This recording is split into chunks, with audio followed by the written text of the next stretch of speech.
The Rooster. Who rules the roost in a town or city normally?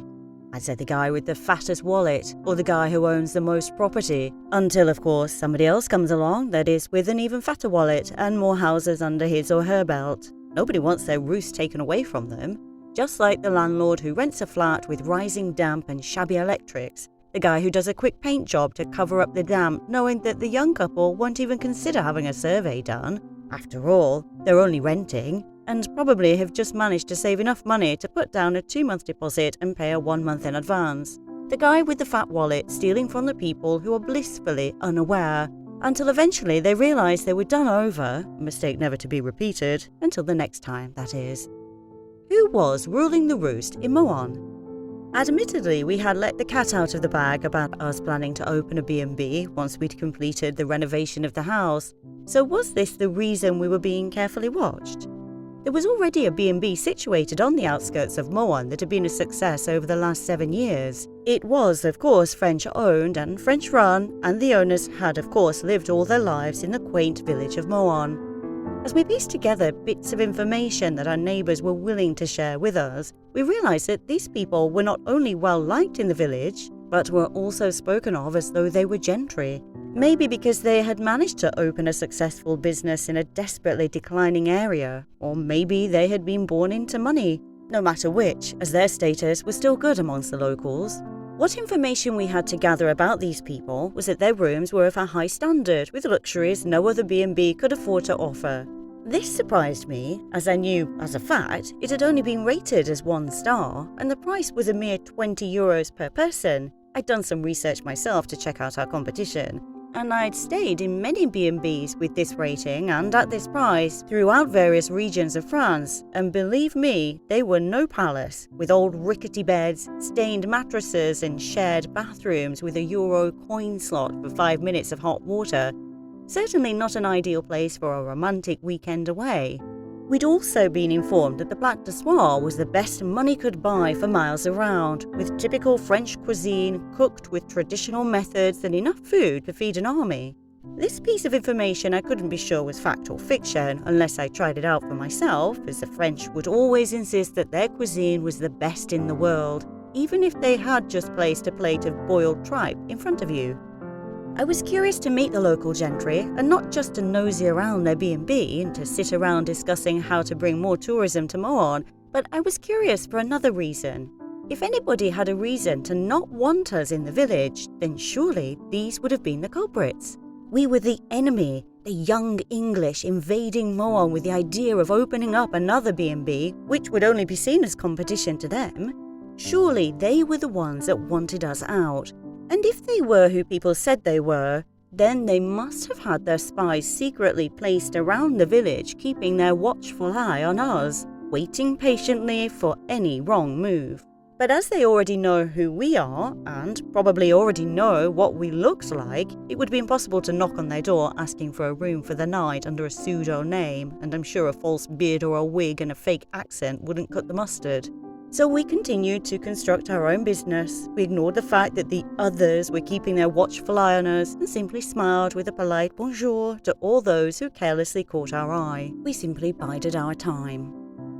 Biding time was the one thing I wasn't sure what we were actually waiting for, but as my curtain-twitching habits became more frequent and my listening skills grew stronger, I realised that the others I had been observing were not as perfect as they had first appeared, and I started to believe that our quaint village of Mohon had put some sort of curse on the strangers that had set up home within its borders.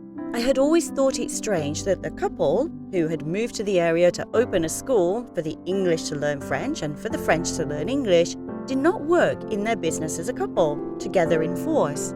No, she worked the small school, which was an old barn that had been converted, and as an art teacher, he had decided to take a job in Jersey, but teaching history, not art. This meant the couple were separated throughout the week and reunited at the weekends. A lovely couple who actually seemed to be the only expats that were genuine. They also seemed interested in your stories and would in passing always stop and make time to say hello and ask after you. Why had they followed their dreams of opening a language school and living a quiet, calm life and then decided to separate for 5 days a week? Surely this wasn't healthy for any relationship. and surely something would eventually give. We'd once again met this interesting couple in the local and realised immediately that they were different from the others because they communicated with the French. They actually spoke their language and laughed and joked with the stern set barman and the old guys that normally just sat staring into their half pint of beer. They actually brought some life into the dim nicotine-stained walls of the typically French local. We told each other stories about the past and about future plans, and each couple listened as intently as the other. Jackpot. We'd finally met normal people who enjoyed a drink, a chat, and fine food. We regularly met on a Saturday evening after the couple had been reunited from their lonely week apart, and we'd talk together, laugh and joke before they went off, normally earlier than ourselves, for their evening meal, which I presumed would be a candle-lit dinner for two with romance oozing from every pore of their bodies, as they hadn't had the delights of each other for a whole week. Then I started to notice small changes. Their visits to the local became less and less, and so we missed our little meetings together.